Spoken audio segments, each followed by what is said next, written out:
Hey everybody, let's talk about the upcoming new moon in Virgo, which is going to be pretty interesting, to say the least.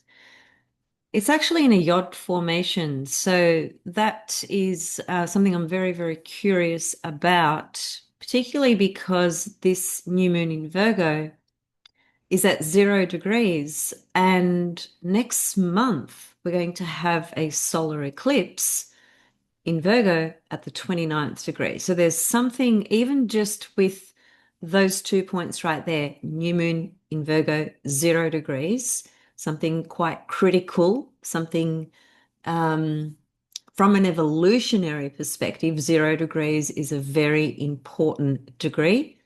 And also the 29th degree, from an evolutionary level, is also very important and significant. So this lunation cycle is held within what I probably the best word to use would be to say there's some fated element to this particular lunation cycle. So it starts off with the new moon in Virgo, then we're going to have the full moon in Pisces, and then we're going to have solar eclipse in Virgo. And Virgo Pisces polarity, that axis, is one of the most complex polarities in the entire wheel, hands down. It represents order and chaos. It's not an easy axis at all. And for those of you that have Virgo Pisces strong in your chart, you know exactly what I'm talking about. And I do. So I too know what I'm talking about through a lived experience. This last week has been pretty horrendous, if I'm going to be perfectly honest. Most of you are aware there's been, uh, extraordinary fires in Europe. Uh, my background is Greek, so I have family in Greece. My dad's city where he was born pretty much has been wiped out, more or less. And the fires were set deliberately, by the way. There's no two ways about it. And the Greek prime minister, the ruler of the country, is just evil, just pretty much like every other politician, frankly speaking. He was laughing when he was talking about it. I've got a video clip of him laughing, naming the area of Greece that is completely demolished. I looked at there's two charts for Greece. There's a national chart and then there's a chart of democracy. So there's two different charts. And I do look at both generally when things are going on. And there's significant things happening with Pluto actually and Uranus to both charts. And Uranus is, of course, disaster, unexpected uh, trauma and disaster that can occur. And Pluto, of course, is, death and things being demolished and so forth. And there's been such a huge loss to the motherland herself and to the animal kingdom. I've got footage of guys, on a little motorbike carrying a goat at a time or a sheep at a time or a dog at a time. It was like, I've just spent the whole week in this very deep Plutonian um, feeling state that's been really, really difficult, if I'm going to be perfectly honest. So I'm just kind of coming out of that, trying to. Um, it's just so painful, just so painful. And also, in amongst that, we've had Mercury opposite Pluto. I don't know how many of you felt that energy. I did in my own personal life, with certain things being revealed to me that were, like deep, dark secrets, just really intense material that came up that I just was, just had to face. So that's been, in the mix of my dad's city just being lit on fire, just watching it live on TV.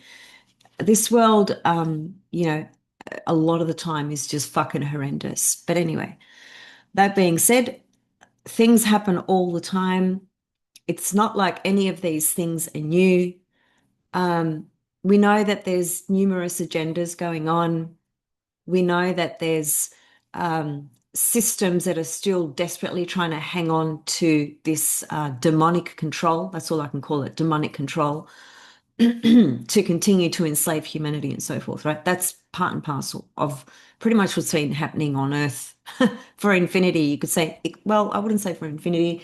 If we go back around 7,500 years ago, when the matriarch was in play, things were very different then. That's a fact if you go back historically. Anyway, this is where we are, and there are grand changes still taking place, and we just need to deal with it, and just roll with it and do our best, right? Our best as much as we can. Sometimes we sink, sometimes we come back up, and it's just how it is. So it's been a very difficult week for me personally, and I'm sure it has been for many other people who live in Europe. There was Spain, there's Portugal, there's France, Greece. Not sure of how many other countries were involved in these fires as well, but yeah, it is fucking horrendous, if I can just use that language. Hopefully, no one takes offense, and if you do, well, sorry, but what other word could I use? Um, Let me just show you actually very quickly. So if you look at the national chart of Greece, Uranus is on the ascendant of that chart. Okay, that's one thing that we could look at multiple things, but I'm not going to make this session about all of this because I just want to talk about the new moon. And if we look at the democracy chart, Pluto is opposite the sun. So, look, they're two huge things, and they're enough to show not only these fires, because Greece they've been trying to destroy this country for quite a while now. It's probably been about a decade where it's been really severe, the intensity of the financial crisis and just the fucking shitstorm with the governments and how much it's like Greece is one of the most, there's so much freaking history there, right? So much history. Not only Greece, I know all of Europe is ancient, but I'm Greek, so I'm very passionate about my own motherland, So now, this is today's chart. The moon's in Cancer, very emotional, very sensitive day. Um, yes, very close to Venus, yes, close to Jupiter, and that'll be a beautiful vision if you can catch it in the sky, but very sensitive waters. Now, let's look at the new moon chart. Here it is here, and this is for Southern Hemisphere, Australia, Melbourne. So never mind the location of where everything is. And let me just start by saying this. Every new moon that happens, which happens every month, is classically described as some sort of mini reset, new cycle, new beginning. And whilst it is that, it's also involved in so many other things that are going on. So it's not one isolated event, number one. Number two, the new moon lands somewhere in your birth chart, right? So that's the area of life that's going to be described on the external level, or the area of life where things will be highlighted, right? Or where things will begin relative to a new moon. Now, you may have planets at, the early degrees of Virgo, so that's going to be a very important cycle for you. And especially because, like I said, this new moon, it starts at 0 degrees, and then we have a solar eclipse next month at the 29th degree. Now, as I said, there is a yod happening, and let me just show you. Most of you have probably spotted it, but for those who haven't, let me just highlight it. So there's the Sun-Moon conjunction, which is the new moon, okay? They are forming a quincunx or inconjunct to Pluto, and then an inconjunct to Saturn and Neptune in Aries, Pluto and Aquarius. Of course, these are sextile each other. So Pluto is sextile Saturn and Neptune. Okay, this is what forms a yod, basically. Two quincunxes and a sextile. Now, the yod traditionally is, it literally is an energy, an archetypal energy that can only be described by Pluto itself. Now, the real traditionalists will say a real yod or a true yod can only be when Pluto is at the apex point. The apex point is up here where the sun and moon are. Now, I disagree with that statement because over the years, I've seen people with yods in their natal chart or transiting yods and the like, where Pluto is not at the apex and Pluto is not even in the yod at all. And it still is a very, very fated turning of events that occur, including in my own life. So I can speak through personal experience and observation as well. In this case, Pluto is involved with this yod, which makes it, an incredibly fated, potent energy. Now, whilst this is only there as a transit for the day of the new moon, because, a day later, the moon has moved on, 12 degrees, right? The moon is one of the fastest moving bodies. Well, it is the fastest moving body in the planet outside of the vertex and the angles of the birth chart. But in terms of bodies, the moon is the fastest. So it is only in play really just for this moment, but this moment, sets the tone, right, for what's to come over this unfoldment of this cycle, which is Virgo Pisces, which is order and chaos, which is reality versus illusion, which is the truth and the moment of everything that we are dealing with. Virgo, every moment to moment, day to day reality of the structure of our life, right? And the things that we are still working on, still trying to perfect, if you like, for lack of a better word. Virgo is about perfection, but not because there's nothing perfect as such in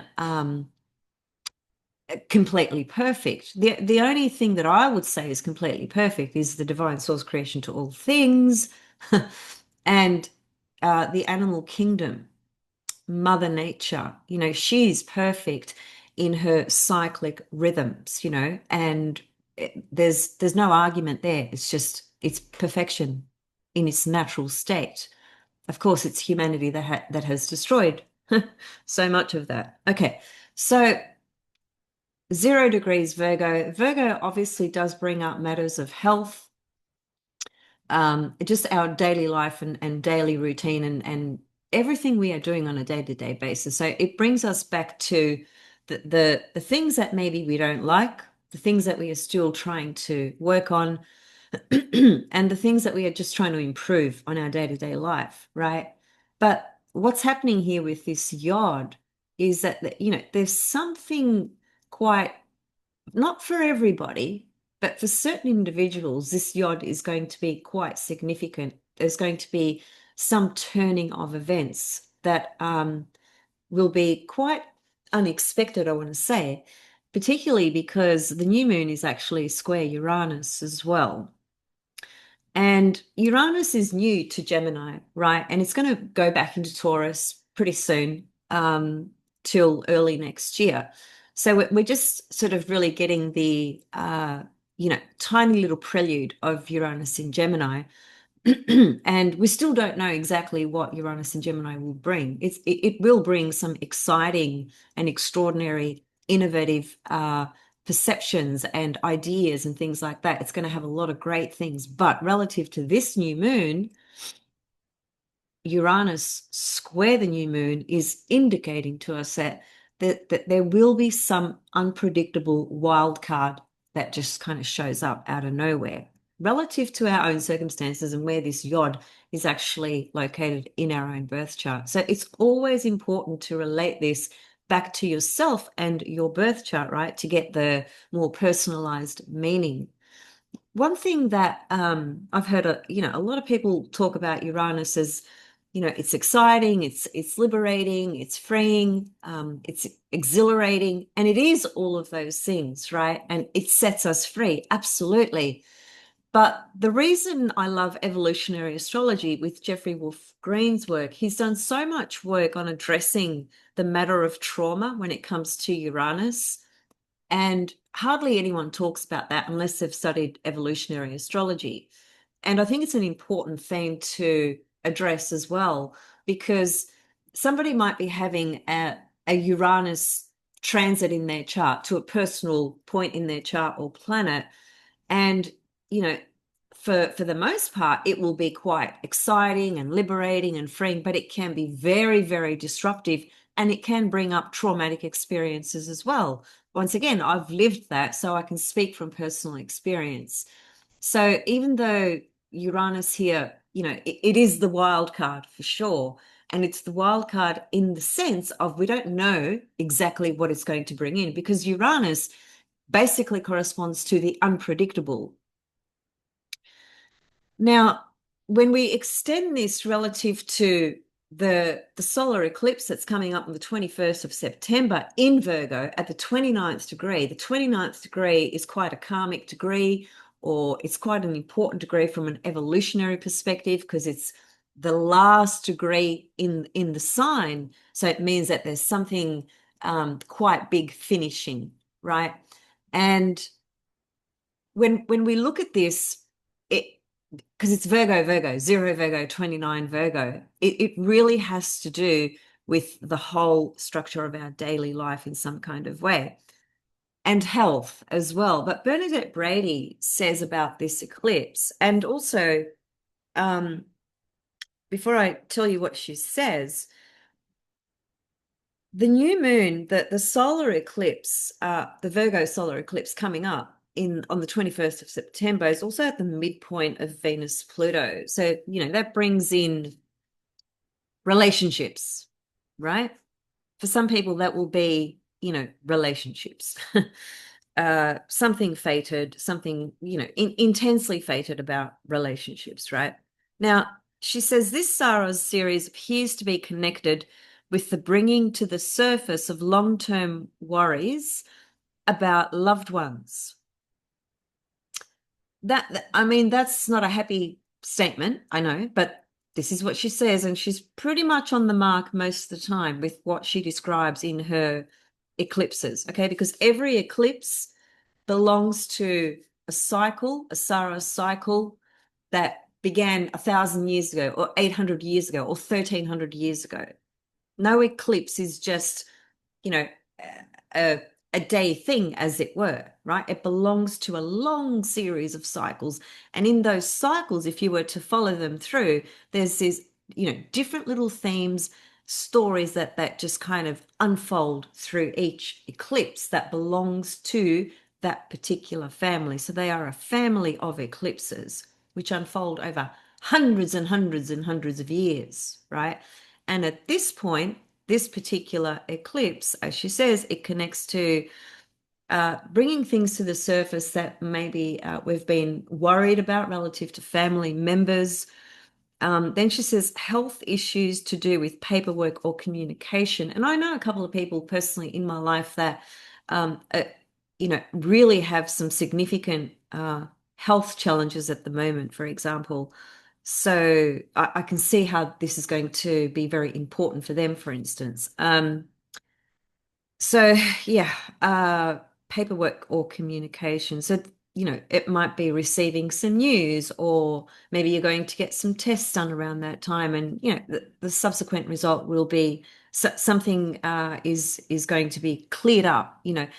She doesn't actually say that the health issues to do with paperwork or communication are good or bad. She doesn't use that language at all, and she doesn't indicate whether it's going to be negative or positive. She just indicates that there's going to be some sort of information that comes up. Now, that could be good. It depends on your circumstances. If someone's going through, really severe chronic health issues where their organs are failing, well, it's not difficult to, connect the dots there. So it really does depend on one's circumstances, but something to do with receiving information during this eclipse is going to be very important. And, paperwork communication, it's Virgo, right? What rules Virgo? Mercury. What does paperwork and communication connect to? Mercury. Incidentally, Mercury at the moment is actually invisible in the sky, okay? And it will be invisible pretty much until just after that solar eclipse. It becomes visible after the eclipse.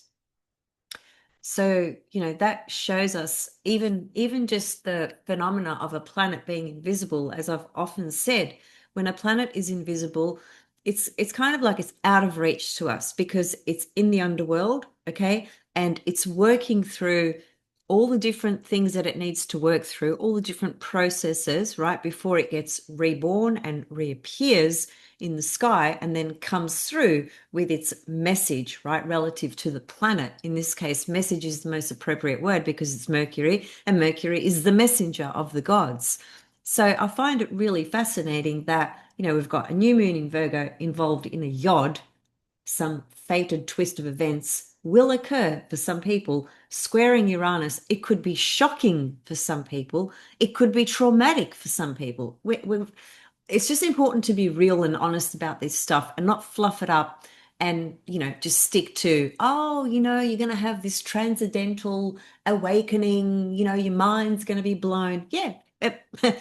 Someone might have a little mini experience like that, but no one in this world is just going through a fucking smooth sailing ride throughout their entire life, right? We're all dealing with different things in our own way, right? Depending on what's going on in our life circumstances. And furthermore to that, we all have a history. We have, imprints. We have uh, trauma. We have so many different things that sometimes, are lying dormant.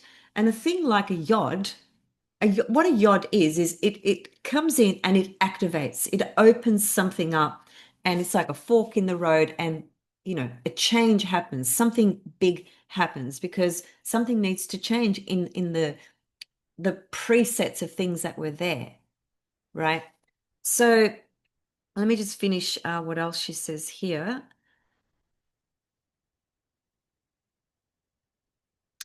She says that this could manifest as a worrying piece of news about a loved one or responsibilities with paperwork coming home to roost. Any news will have a sense of destiny and fatedness about it. So she literally uses the word destiny and fate, right?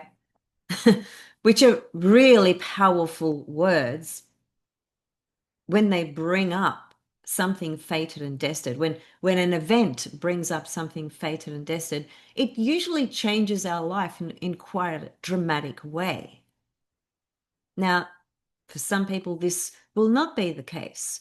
For others, it might, because it will correspond to the story of their life and what's going on at the moment, or what has been going on.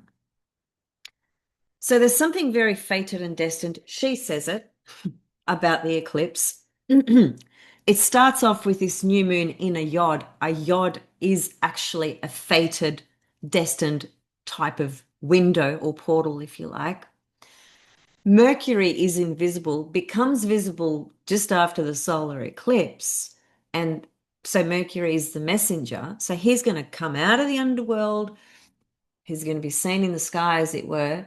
And that's when he's going to bring that news to us, whatever that news is going to be.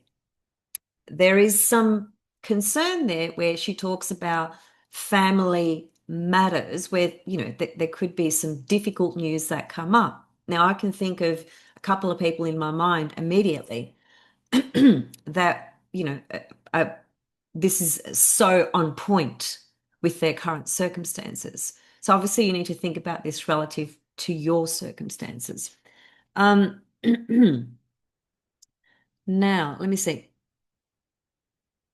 The other thing that I think is probably worth considering, this new moon happens to be, oh shit, I just realized that this makes it a boomerang yod. Okay, so basically opposite the new moon is the goddess Persephone, because she's at around about 3 degrees of Pisces. So she's opposite the new moon. So when there's a body in the middle of the planets forming the sextile, the base of the yod, when there's a planet there, or in this case, it's an asteroid, and Persephone is very, very powerful because she corresponds to Pluto. That's his wife. She's the queen of the underworld. So Persephone Pluto themes generally speak to very deep encounters in relationships, and it could be very intense um, relationships in marriage, union, and or loss. There's something that will be lost in that, but there will be something that can be reborn out of that as well. It can be quite traumatic for some people because Pluto is the one that abducted Persephone.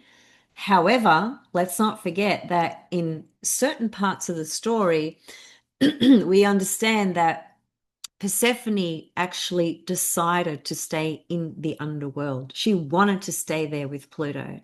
So it's when you translate that into our everyday normal life and world, if you like, it's like Pluto comes in, right?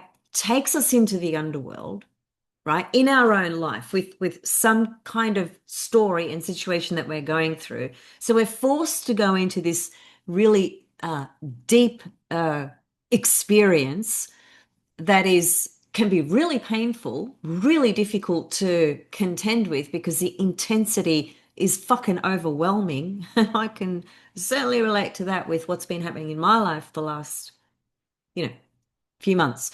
Um, and so you're taken in there, as it were, right, by Pluto, and then you find yourself in there, and you have to work your way through that intensity of everything that's coming up for you. And when you do, when you find your way through it slowly, slowly, step at a time, it's different. It's a different journey for everyone. Then there can be ultimately a sense of renewal because you step into it and you don't resist it. That's what Persephone did. She did not resist.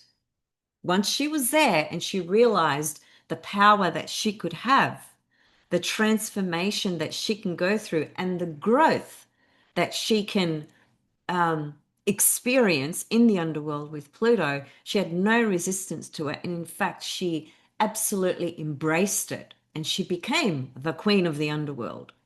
So this part of the story is very relevant to this lunation cycle as well. And for some people, it's going to be very on point, and for others, it may not be here nor there. It just depends on what's going on in your life. But Persephone is creating what's called the boomerang, right, in this yacht. That's a term that's used to describe, pardon me, a yacht aspect pattern when there is a planet sitting in the middle of the two planets, or in this case, three, sextiling each other. So again, something quite fated going on here. And for some people, it's going to be relationship matters. Let me see, what else did I want to touch on? Um,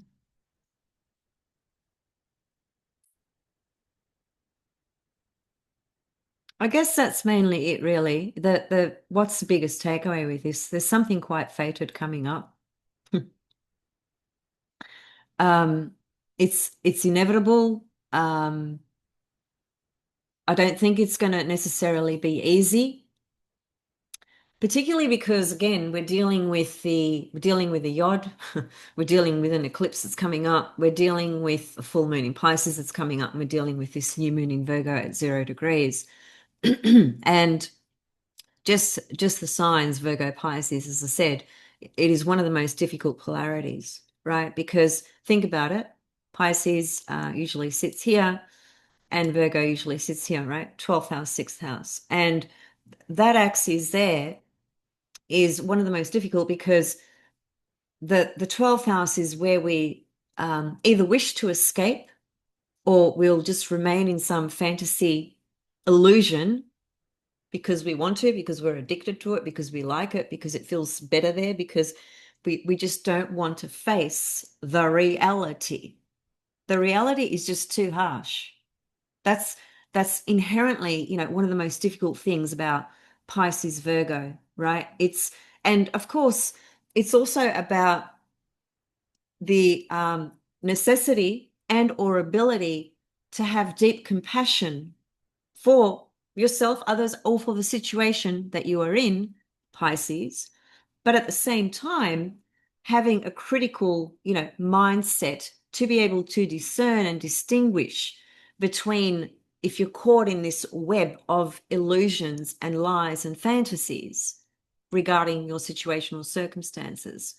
So it's the desire to want to escape the reality of what's going on because the reality is not ideal. Pisces is ideal. Virgo is reality.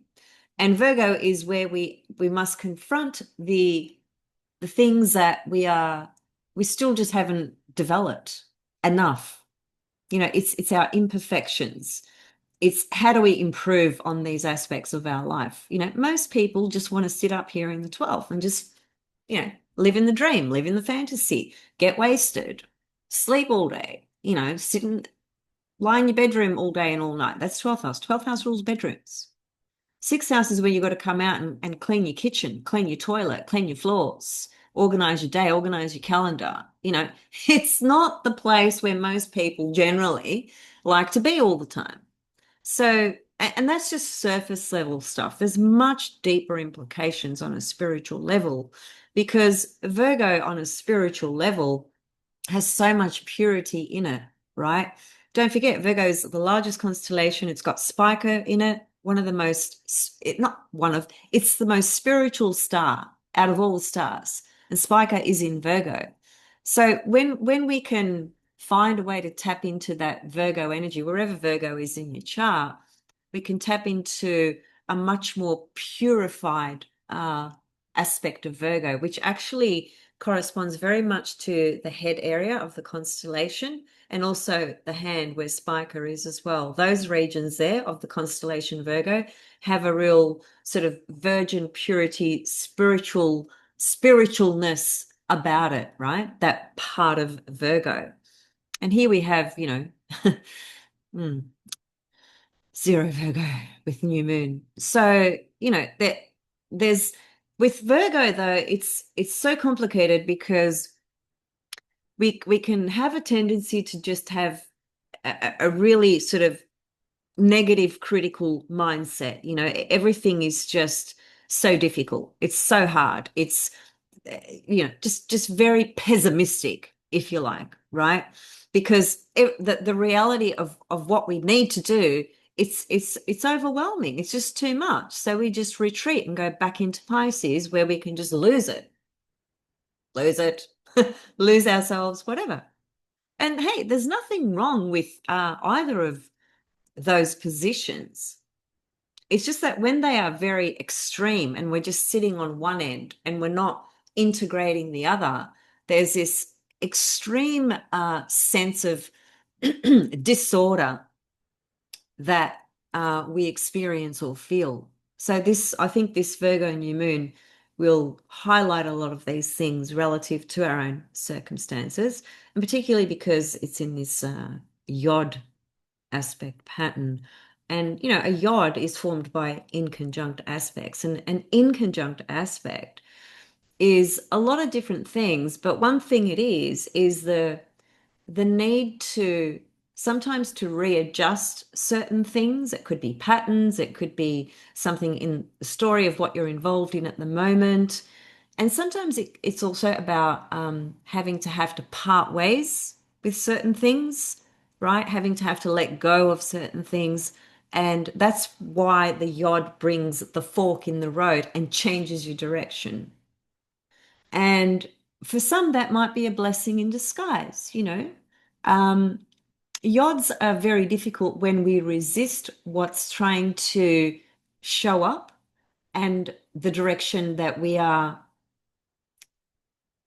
well, you could say, supposed to be going into.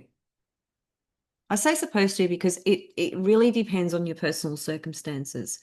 But one thing I do know for sure is that with yods, especially when Pluto's involved, there's something very fated coming in that changes the direction of the situation that you're in.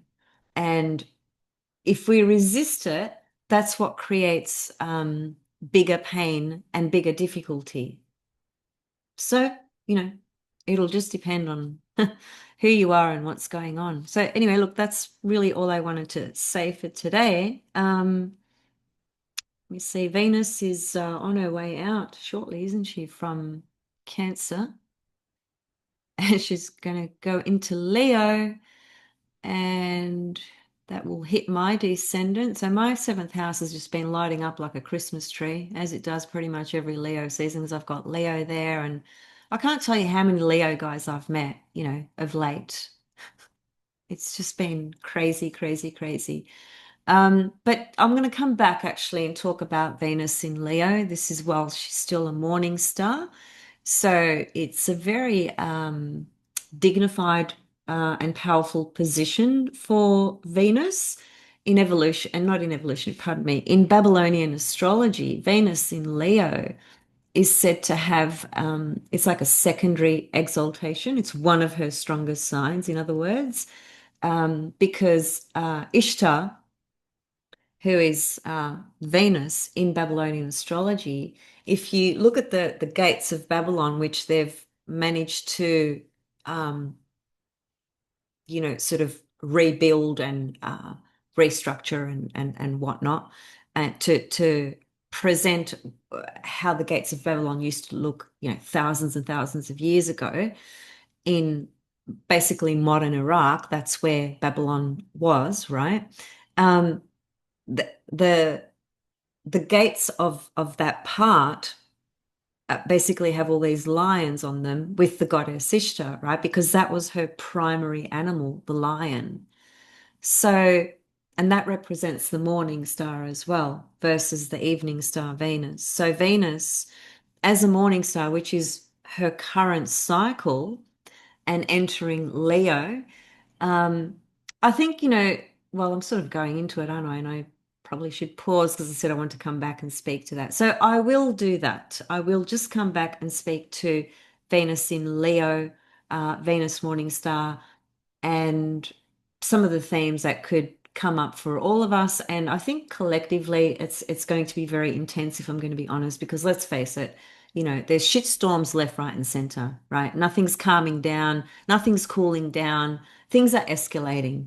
Look at the fires that we just had in Europe, for crying out loud, wiping out, thousands of acres of land everywhere, to do what? What are they trying to do? We all know what they're trying to do, don't we? And, I've even seen videos of a lot of Greeks who, because they're pushing very, very hard for this digital ID in Greece at the moment. I'm actually quite flabbergasted that um, the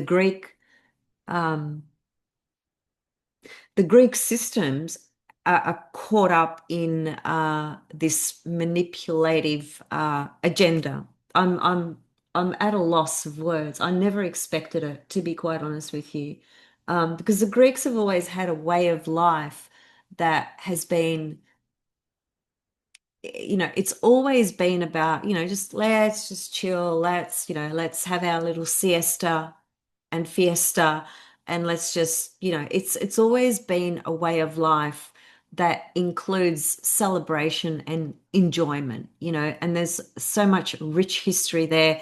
I never imagined that Greece would be invaded and possessed by these demons who are trying to destroy the land and the history. I never thought that that day would come, but it has.